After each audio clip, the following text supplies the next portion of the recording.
சீனு மாயா சீரியலில் நாளைக்கு ஒரு செம மாஸ் எபிசோடு வந்திருக்கு. எபிசோடு வேறு லெவலில் கொண்டு போகிறாங்கன்னே சொல்லலாம். அதுக்கு முன்னாடி வீடியோ பிடிச்சிருக்குன்னா எவ்வளோக்குள்ள பிடிக்குமோ அவ்வளோக்குள்ள லைக் பண்ணிட்டு பார்த்தா பேச கொஞ்சம் மோட்டிவேட்டிங்காக இருக்கும். ப்ளீஸ் சப்போர்ட் பண்ணுங்கள் ஃப்ரெண்ட்ஸ்.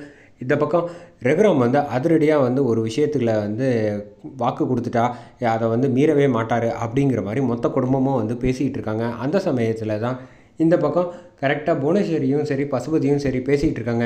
இப்போ என்ன ஒரு நாள் ஆயிடுச்சு, அவங்கள வந்து மேற்கொண்டு வந்து அவங்க சாவியை வந்து நம்ம எப்போ தான் வாங்கிறது, கொத்து சாவியை விட்டால் வந்திருக்க ராஜசேதுபதி அப்படியே வந்து கடைசி வரைக்கும் அவங்களுக்கு சாதகமாக தீர்ப்பு சொல்லிட்டா என்ன பண்ணுறதுன்னு நம்ம ஏதாவது ஒரு முடிவு தெரிஞ்சாகணும். அந்த வீட்டோட கொத்து சாவியை வாங்கி அந்த ரகுராம வீட்டை விட்டு துரத்துறத பார்க்குறத எத்தனை வருஷம் கனவு தெரியுமா, வா போகலாம் அப்படின்னு சொல்லிட்டு.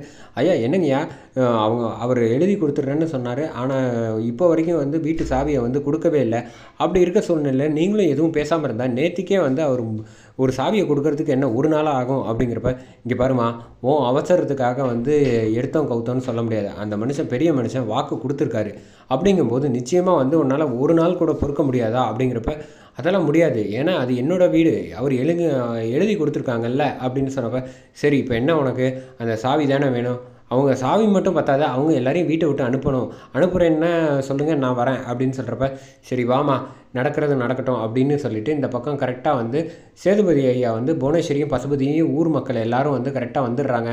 வந்து வாசலில் வந்து நின்றுட்டு இருக்காங்க. அந்த சமயத்தில் இங்கே வந்து ரொம்ப கவலையோடு இருக்காங்கன்னே சொல்லலாம். இந்த பக்கம் ஜானகி வந்து, என்னடா இது, நம்ம இத்தனை வருஷம் வாழ்ந்த வீட்டை வந்து அதுவும் போயும் இந்த புவனேஸ்வரி வந்து நம்மக்கிட்டேருந்து தட்டி பறிக்க பார்க்குறாளே அப்படின்னு கவலையோடு இருக்கிறப்ப, மாயா எங்கே போயிட்டா அப்படின்னு வந்து பத்மா பார்வதி ஜானகி எல்லாரும் வந்து கேட்டுட்ருக்கா. அவள் இந்நேரத்துக்கு வந்து பொட்டு பிடிக்கெல்லாம் பேக் பண்ணிட்டு வேறு வீட்டுக்கு போயிருப்பா, நம்ம தான் வந்து நடுத்தருவில் அவளால் நிற்க போகிறோம் அப்படின்னு சொல்லி அதை தானே அவள் பார்க்கணுன்னு ஆசைப்பட்டிருப்பா அப்படிங்கிறப்ப இந்த பக்கம் மணி வந்து சத்தம் போடுறாங்கன்னே சொல்லலாம். இங்கே பாரு, சும்மா தேவையில்லாமல் என் மருமகளை பற்றி சொல்லாத, அவள் வந்து இப்போ இவ்வளோ பெரிய முக்கியமான விஷயத்தில் இங்கே இல்லைன்னா இதை வந்து நிரூபிக்கிறதுக்காக ஏதாவது வந்து திரட்டுறதுக்காக போயிருப்பா, நீ கொஞ்சம் நேரம் அமைதியாக இரு அப்படிங்கிற மாதிரி இந்த பக்கம் வந்து சொல்லிடுறாங்க மணி. ஆமாம், இப்போ கூட வந்து நம்ம வந்து வீட்டு வாசலில் வந்து நம்ம வீடு கைமீறி போகுது, இப்போ போய் வந்து நீங்கள் அவளுக்கு பேசிக்கிட்டு இருந்தால் என்ன அர்த்தம் அப்படிங்கிறப்ப, அதுதான் என் மருமக, நீ அமைதியாக இரு அப்படின்னு சொல்லிடுறாங்க. அந்த சமயத்தில் இந்த பக்கம் கதிர்கிட்ட வந்து மாயா வந்து நடந்த விஷயத்தெல்லாம் தெரிஞ்சு பேசிகிட்டு இருக்காங்க தனியாக. அப்போ அந்த வழியாக வந்து கதிர் வந்து கரெக்டாக ஒரு இடத்துல வந்து அவர் எப்போதும் வந்து ஒரு பொருள் வேலைக்கு எடுத்து போய் போடுவாங்கள்ல, அந்த இடத்துல இந்த மாதிரி வந்து பசுபதியும் சரி அவங்க ஆளுங்க எல்லாரும் வந்து பேசிகிட்டு இருக்கிறத வந்து மறைஞ்சு நின்று கதிர் வந்து கேட்டுட்டாருன்னே சொல்லலாம். அது கேட்டதுக்கப்புறமா இந்த பக்கம் புரிஞ்சு போச்சு, டே நமக்கு இந்த வீடு வந்து எப்படியாவது கைக்கு வந்தாகணும்.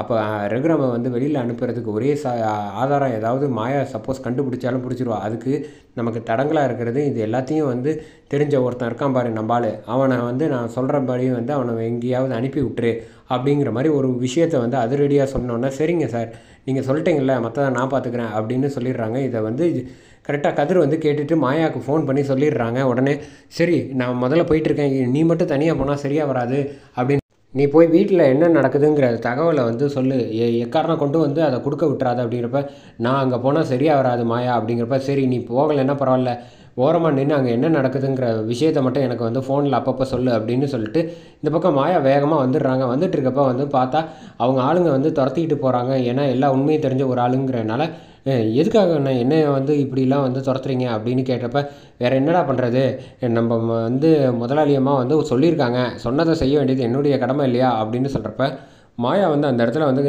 கையில் ஒரு பொருளை வச்சுக்கிட்டு டிஷும்னு அட்டகாசமாக வந்து சண்டை போட்டுருக்காங்கன்னே சொல்லலாம்.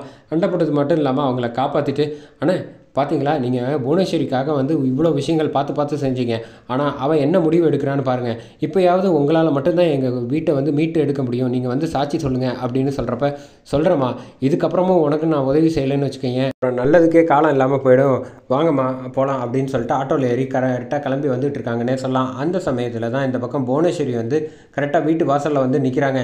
என்ன ரகுராம், இன்னமும் வந்து என் வீட்டில் இருந்துக்கிட்டு இருக்கியே, இன்னும் எத்தனை நாள் தங்கலான்னு நினச்சிக்கிட்டு இருக்க, மொத்த குடும்பம் முதல்ல வெளியில் வாங்க அப்படின்னு சொன்னோன்னே இந்த பக்கம் பாட்டிக்கு செமக்கம் வந்துடுதுன்னே சொல்லலாம்.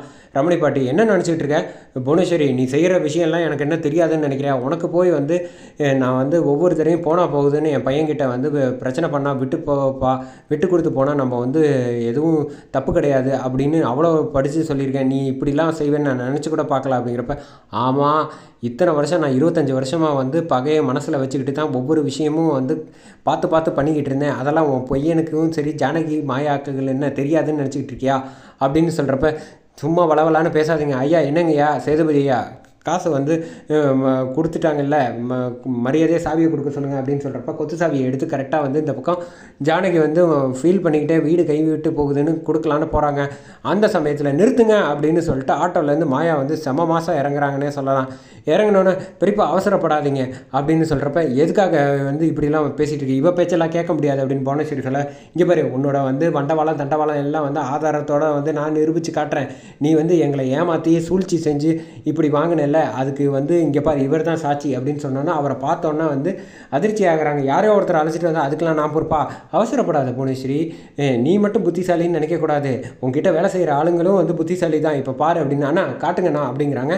இந்த பக்கம் ரகுராம் வந்து முகம் பூரா வந்து அப்படியே வந்து பூரிப்போட வந்து மாயாவை வந்து பார்க்குறாங்க. ஜானகி வந்து நிம்மதியாக வந்து சாவி கொடுக்க போனவங்க கையிலேருந்து டக்குன்னு வந்து இறுக்கமாக கட்டியே பிடிச்சிக்கிட்டாங்கன்னே சொல்லலாம். குத்து சாவியை கொடுக்க முடியாதுன்னு செமையாக இருந்துச்சுன்னு